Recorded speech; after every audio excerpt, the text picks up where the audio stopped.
আজ একদম করেছে নিরামিষ রান্নাবান্না। রয়েছে ওল আর উচ্ছে সেদ্ধ, রয়েছে মটরশুঁটি ফুলকপি আলুর ঝোল করেছি। এটা কিন্তু আদা বাটা, টমেটো বাটা, ধনেপাতা আর লঙ্কা দিয়ে। আর করেছি ভেজ ডাল, মানে নানা রকম সবজি দিয়ে, তেজপাতা দিয়ে, আর হচ্ছে ড্রাই ফ্রুটস দিয়ে কিন্তু করেছি। এই যে কাজু রয়েছে, এরকমভাবে কাজু কিশমিশ দিয়ে করেছি। আজ এত নিরামিষ দিন, তো নিরামিষ দিনে নিরামিষ খাওয়া দাওয়া করছি।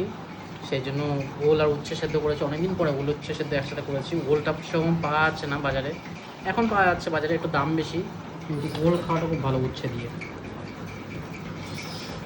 উচ্ছে ওল লঙ্কা দিয়ে নুন দিয়ে এরকম মেখেছি।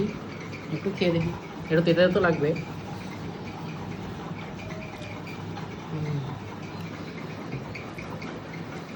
অত দেখো না, কিন্তু ভালো লাগছে বেশ খেতে। উচ্ছে ওল সেদ্ধটা কিন্তু আমার বেশ দারুণ লাগলো, শরীর পক্ষেও ভালো। সেজন্য নিরামিষ দিন আজকে ভাজা পুরি না বানিয়ে উচ্ছে ওল সেদ্ধ করেছি।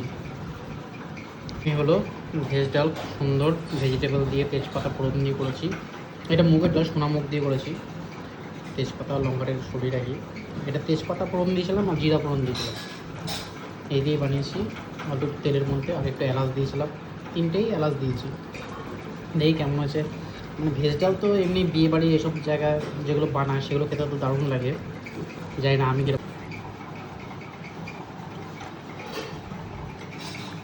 মিষ্টি মিষ্টি না, এবার আছে। কিশমিশ দিয়েছি, মিষ্টি আলু দিয়েছি, গাজর দিয়েছি, কোনো চিনি চিনি কিছু দিইনি। দারুণ লাগছে, হেভি বলেছে। এরকম ফুলকপি বানিয়েছি। ফুলকপি এখন ফুলকপিও দারুণ লাগছে। আজ বিন ছিল না বলে বিনটা দিতে পারলাম না, নাহলে বিন দিলেও কিন্তু বেশ ভালো হতো। কুমড়ো টুমড়ো দিয়েছি, ড্রাই ফ্রুটস আমি দিয়েছি, কাজু দিয়েছি, কিশমিশ দিয়েছি, এই দিয়ে করেছি। সেজন্য কুমড়ো মিষ্টি আলু ড্রাই ফ্রুটের জন্য ডালটা আরও বেশি ভালো লাগছে। মটরশুঁটি ফুলকপি আলু দিয়ে তরকারি। আলু আর ফুলকপিটা জাস্ট ভেজে নিয়েছিলাম, ভেজে নিয়ে এর মধ্যে গোটা জিরে, গোটা ধনে, আদা, টমেটো আর লঙ্কা সব একসাথে বেটে দিয়েছি। এটা দিলে নিরামিষ খাবারে খুব টেস্ট হয় যে কোনো তরকারিতে। ফুলকপিতে আরও বেশি টেস্ট হয়, ফুলকপি হোক বা সোয়াবিনের তরকারি হোক। সেই জন্য আমি এরমভাবে ফোড়ন দিই বানাই, আর খেতেও বেশ দারুণ হয়েছে। শীতকালে ফুলকপি বেশ ভালো লাগে, কিন্তু এখনও দারুণ লাগছে আমার।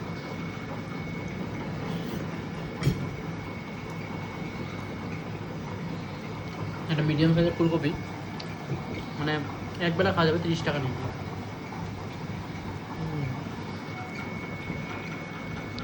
ফুলকপি আলুর তরকারিটা সত্যি বলতে দারুণ হয়েছে, দারুণ লাগছে খেতে।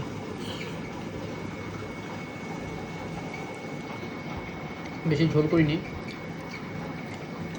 একটু কষা কষা করেছে তো, সেজন্য বেশ দারুণ লাগছে।